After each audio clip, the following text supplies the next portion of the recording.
Woo! Grabe yun, bro. Grabe. Uy! Hello mga kapuso! Hello. Diyan pala kayo. This is Roger Cruz. This is Joshua Decena. Yan lang. Sarado. Sarado muna. Yun guys, Yeah. grabe yung rehearsal namin, hindi biro kasi napunta sa amin break dancing. Break talaga. Ba talaga? Break na nga eh. Broken na ating mga buto-buto ko eh. Sobrang kapagod. Sobra, tsaka iba si Coach LA magturo. So tuloy-tuloy talaga and maganda sa kanya, detalyado. So lahat ng mga techniques na turo niya sa amin. And sobrang solid din Josh kasi ang gaang ng katawan niya. Alam mo na yung Batang-bata. Ako isip bata. Let's go! Batang-bata tayo. Pero ang saya kasi parang napufulfill yung ano natin eh. Step up, yung mga step up dreams natin. Tsaka dahil sa breakdancing, parang yung biceps ko medyo lumaki ulit oh.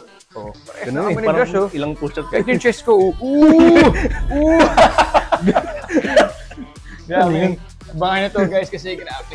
Kahit yung legs namin, hindi na maramdaman, gamit na gamit. Sobra. Pigang-piga na yung muscles ko dito. Well, derived from break dance siya. So very old school.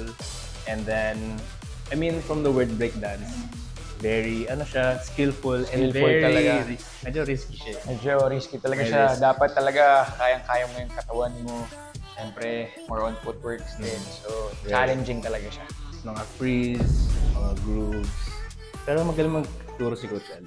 Tsaka maganda rin siguro na enjoy natin yung ginagawa natin. So, parang yung mahirap, medyo naging madali kasi na-enjoy namin. So, tara bro, uwi na tayo. Tara na!